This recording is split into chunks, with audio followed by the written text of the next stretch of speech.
मेरे अपने खो गए। ले बिस्कुट खा, बिस्कुट नहीं खाएगा। पानी पी, पानी नहीं पिएगा। मैं तुझे झूले में झुला दूं, झूला भी अच्छा नहीं लगेगा। मैं तुझे कुछ खिला दूं, खाना भी अच्छा नहीं लगेगा। मैं तुझे गुनगुना दिला दूं, नहीं, मुझे मेरे मम्मी पापा चाहिए। बच्चे को मेला तब तक अच्छा लगता है जब तक बच्चा अपनों का हाथ पकड़ कर रखता है तो उसको मेला अच्छा लगता है। हाथ छूटा, मेला अच्छा नहीं लगेगा। उसी तरह ये पूरा संसार मेला है। आप जब तक शंकर का हाथ पकड़ कर रखे हो तब तक संसार अच्छा लगेगा। जिस दिन संसार में भगवान शिव का हाथ छूटा उसके बाद कुछ अच्छा नहीं लगेगा।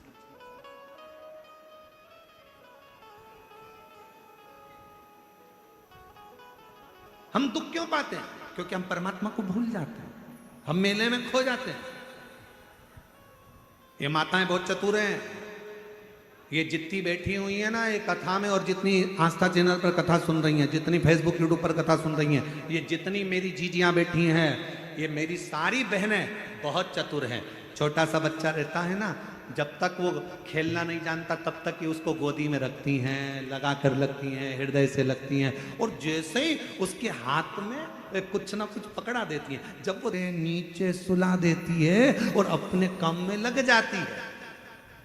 ये मेरी जीजियां इतनी चतुर हैं। बच्चा जब तक झुंझुना नहीं पकड़ता, बच्चा जब तक खेलना चालू नहीं करता, बच्चा जब तक कोई वस्तु से अपना दिल नहीं लगाता, तब तक माताएं उसको गोदी से नीचे नहीं उतारती। उसी तरह परमात्मा है। परमात्मा भी कहते हैं मैंने तुझे अपनी गोदी में बिठा कर रखा है, मैं तुझे धन का झुंझुना पकड़ाऊंगा, गाड़ी का झुंझुना पकड़ाऊंगा, बंगले का झुंझुना पकड़ाऊंगा, मैं तुझे वैभव का झुंझुना पकड़ाऊंगा, मैं तुझे सत्ता का झुंझुना पकड़ाऊंगा, मैं तुझे इन सब में खेलने के लिए दे दूंगा और अपना पीछा छुड़ाकर मैं तुझसे दूर चले जाऊंगा। माँ जमीन पे सुलाकर अपने काम में लग जाती है, परमात्मा तुम्हें सारा वैभव देकर अपने काम में लग जाता है। तब हमें दुख अनुभव होने लगता है, तब हमें लगता है मेरी गाड़ी, मेरा बंगला, मेरी जायदाद, मेरा सोना चांदी हीरा पन्ना, ये सब मुझे अच्छा क्यों नहीं लग रहा, मेरे अंदर शांति क्यों नहीं आ रही? क्योंकि मेरे परमात्मा ने मुझे गोदी से नीचे उतारा।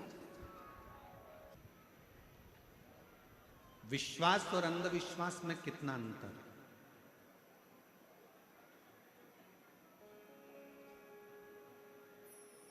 प्रश्न बहुत सुंदर है और उसका उत्तर जितने आस्था चैनल पर कथा सुन रहे हैं और जितने इस पंडाल में कथा सुन रहे हैं, संत ज्ञानेश्वर माउली जी की इस पवित्र सिद्ध क्षेत्र में कथा सुन रहे हैं, सबकी बुद्धि में बैठना चाहिए। विश्वास और अंधविश्वास में कितना अंतर है? हम छोटी सी बात में माननीय सोमानी जी को हम समझाना बताना चाहेंगे। विश्वास और अंधविश्वास में एक अंतर आप छोड़े, मेरा महादेव मुझे अच्छा कर देगा, और डॉक्टर की गोली को तुमने खाया और तुम्हारी तबीयत ठीक हुई, ये तुम्हारा विश्वास है। अब अंधविश्वास किसको कहते हैं? डॉक्टर को दिखाया, गोली ली, घर लाके रख ली और विचार करा नहीं मैं गोली नहीं खाऊंगी, मैं तो भगवान पर भरोसा करती हूँ, मैं तो विश्वास करती हूँ और मैं वहां जाऊंगी ऐसा कर लूंगी, वहां जाऊंगी वैसा कर लूंगी, कोई झाड़ा लगाएगा वहां पहुंच जाऊंगी, कोई ये देगा वहां पहुंच जाऊंगी, कोई वहां, ना ना ना, इसको अंधविश्वास कहा गया। विश्वास अंधविश्वास में अंतर है। विश्वास में गोली डॉक्टर दिया है, शिव पर भरोसा कर कर डॉक्टर की गोली को तुमने खाया, स्वास्थ्य ठीक हो गया। अंधविश्वास में आप अपने मन के हिसाब से आडंबर में फंसे हो। आपने सोचा कि मैं गोली नहीं खाऊं, मैं दवाई नहीं खाऊं। शिव महापुराण की कथा कहती है कि कली काल में जो बीमारियां किसी को नहीं होती थी, कहीं इक्का दुक्का को होती थी, कली काल में ये सब्जी भाजी अनाज जितना होता है इसमें दवाइयां डाली जाती है ज्यादा उपज के लिए। तुम सोचते हो मैं तो अच्छी, मैं तो ना गलत खाती हूँ, ना गलत बोलती हूँ, ना गलत, तो फिर शरीर में रोग कहाँ से आ रहा है? ये जो फसल लगती है, अनाज लगता है, सोयाबीन लगती है, गेहूं लगता है, बीज बोए जाते हैं, कपास लगती है, जो जो सामान खेत में बोया जाता है, सब्जी लगाई जाती है, भाजी लगाई जाती है, सामान बोया जाता है, सब में दवाई खाद सब छीटी जाती है। ऐसी ऐसी दवाइयाँ आ गई जो सब्जी के अंदर उतर जाती हैं, बीज के अंदर उतर जाती हैं, जो हमारे शरीर में, जरा विचार करो, वो शरीर के अंदर भी घातक उत्पन्न होती हैं और नई नई बीमारियां उत्पन्न हो जाती हैं। इसलिए आज के समय के रोग को मिटाने के लिए डॉक्टर रूपी शिव का होना बहुत जरूरी है। और डॉक्टर जो दवा दे उसको शंकर पर भरोसा कर कर कुंदकेश्वर महादेव का नाम लेकर खाओ, ये विश्वास की नहीं, आडंबर में नहीं पड़ना। कोई ने कुछ दिया, हमने सोचा कि ये ठीक हो जाए, ना ना, उसको दिखाओ, डॉक्टर के पास जाओ। शिव महापुराण की कथा जितनी बार सुनोगे, हर कथा में शिव पुराण ने एक ही बात कहा, शंकर भगवान को महामृत्युंजय कहा गया। तो पार्वती जी ने महामृत्युंजय शिव जी से पूछा कि महामृत्युंजय का मतलब क्या है। शंकर भगवान ने कहा जो मृत्यु को जीत ले। तो कली काल में क्या आप मृत्यु को जीतने के लिए संसार सागर में रहोगे? शंकर भगवान कहते हैं मैं भले ना रहूं, पर मेरे प्रतिनिधि के रूप में डॉक्टर मृत्यु को जीतने के लिए कली काल में रहें। आप उसको पहचान।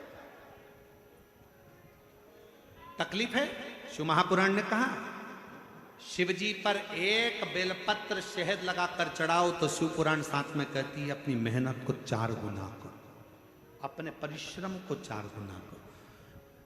डॉक्टर को बार बार जांच कराते रहो, दिखाते रहो, डॉक्टर दवाई देता रहे, खाते रहो, और शंकर के भरोसे, कुंदकेश्वर महादेव के भरोसे उसको खाते रहो कि डॉक्टर शिव का रूप है, मैं ठीक होंगी।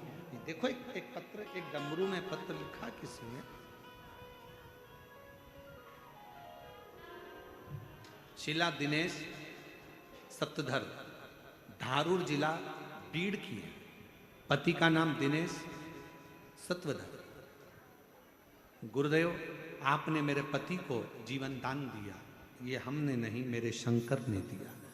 बाबा के पति के मुंह में छाला आ गया था, डॉक्टर को दिखाया, कुछ भी कम नहीं हुआ। फिर बार्शी के कैंसर हॉस्पिटल में दिखाया तो जांच के बाद पता चला कि कैंसर है। बाबा कीमो के लिए डॉक्टर ने बोल दिया। जैसे ही डॉक्टर ने कीमो के लिए बोला, पति घबरा गए। हमने कहा चिंता मत करो, सियोर वाला महाराज कहता है कि डॉक्टर शिव का रूप है, वो जैसा बोले वैसा करो, कीमो लगवाए। कीमो लगवाने के बाद में उनकी हालत खराब हो गई तो नाक में नली डाल दी गई, जिससे खाना दिया जाने लगा। गुरुदेव हालत और ज्यादा बिगड़ती चली गई। डॉक्टर के हिसाब से शरीर में पूर्ण कैंसर फैल चुका था, कोई उम्मीद नहीं थी। तब मेरे देवर ने कहा कि भाभी आप चिंता मत करो, आप यहां डॉक्टर का इलाज करवाओ, मैं सीहोर जाता हूं, वहां से रुद्राक्ष लेकर आता हूं। मैं सीहोर गया देवर, वहां से रुद्राक्ष लाया और हर दिन मंदिर जाते, जल का आचमन करते, और धीरे धीरे बाबा ने ऐसी कृपा करी कि डॉक्टर भी बोल दिया कि इनका कैंसर समाप्त हो गया और मुख ठीक हो गया, नली निकाल दी। अब विश्वास भी काम आया और दवा भी काम आई।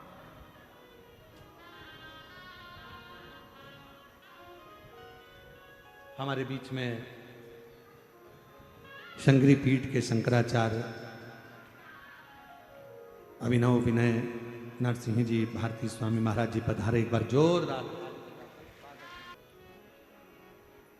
भरोसा रखो उस पर, मना नहीं।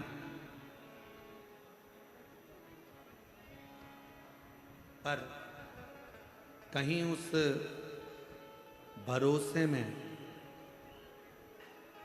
हम एक पथ पर ना चले, हमें दोनों पथ पर चलते, दोनों पथ, और पूर्ण विश्वास के साथ चलते। आपको मालूम होगा कि भगवान देवादिदेव महादेव के पास में पहले नंदी नहीं था।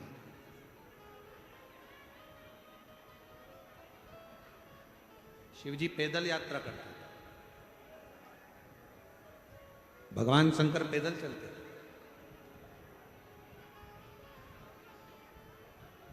जब एक बार धर्मराज ने देखा, स्वयं यमराज ने धर्मराज ने देखा कि मेरे भोले बाबा पैदल जा रहे हैं, तो धर्मराज के मन में विचार आया,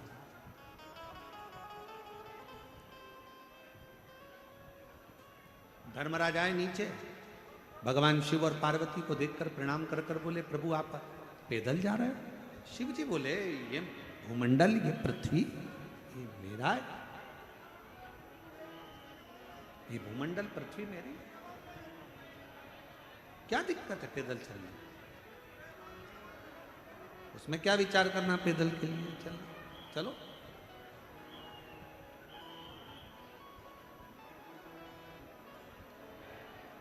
और फिर एक बात शिव पुराण की कथा कहती है, अगर भगवान की कृपा हो और भगवान शिव की करुणा, उदारता, दया हो, भगवान शंकर की कहीं करुणा हो, जैसा मेरा बाबा रखे, फोर व्हीलर गाड़ी में रख रहा है तो फोर व्हीलर गाड़ी में घूमो, टू व्हीलर पर रख रहा है तो टू व्हीलर में घूमो, और साइकिल पर रख रहा है तो साइकिल में घूमो, और अगर साइकिल भी नहीं है, पैदल रख रहा है तो पैदल घूमो। पर एक बात याद रखना कि दूसरे की गाड़ी देखकर अपने हृदय में ईर्ष्या का भाव प्रकट मत करना, दूसरे का वैभव देखकर अपने अंदर ईर्ष्या ना आए। अगर दूसरे का वैभव देखकर हमारे अंदर ईर्ष्या आ जाती है तो परमात्मा कृपा करने में दूरी बना लेता है। अगर हमारे अंदर ईर्ष्या नहीं आई तो जितनी बड़ी फोर व्हीलर गाड़ी सामने वाले के पास से, उससे दुगनी बड़ी फोर व्हीलर गाड़ी तेरे पास में होगी। ईर्ष्या ना आ जाए, थोड़ा ईर्ष्या से दूर है।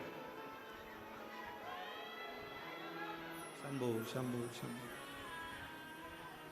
थोड़ी ईर्ष्या परे हो।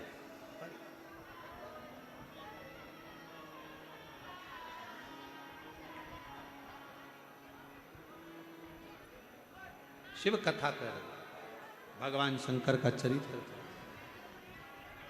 शिव महापुराण की कथा कर रही है, भगवान शिव का चरित्र, शंभो शंभो शंभो, शिव चरित्र कर,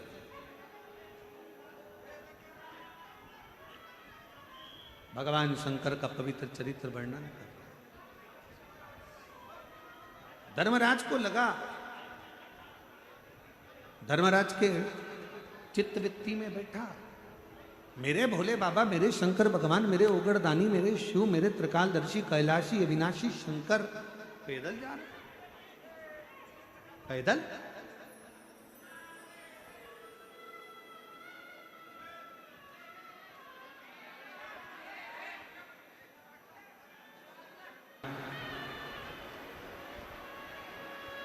आज कथा की शिवरात्रि है, कल कथा सुबह 8 बजे से 11 बजे तक हो जाएगी, और 11 बजे कथा का विराम होकर सब अपने अपने गंतव्य की ओर जाएंगे।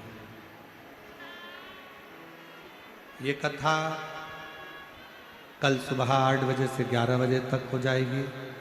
फिर कथा 19 जून से 23 जून तक निकुंभ जिला दुर्ग छत्तीसगढ़ में 1 बजे से 4 बजे तक रहेगी। फिर 26 जून से 2 जुलाई तक बेजापुर जिला छत्रपति संभाजी नगर महाराष्ट्र में 1 बजे से 4 बजे तक 26 जून से रहेगी। छत्तीसगढ़ वासियों को बहुत बहुत बधाई है, जो 5 दिवसीय शिव महापुराण कथा 19 जून से 23 जून 5 दिन की शिव पुराण आपको मिली है निकुंभ छत्तीसगढ़ जिला दुर्ग। सभी लोग साथ में बाबा से प्रार्थना करें, विनय करें।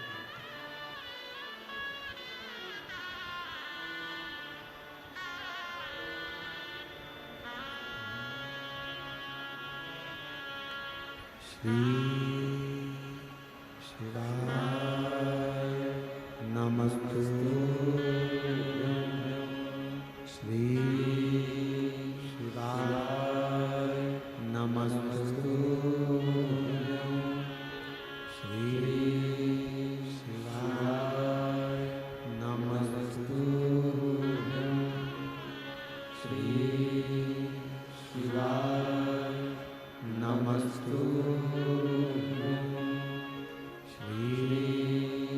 शिवाय नमस्तु,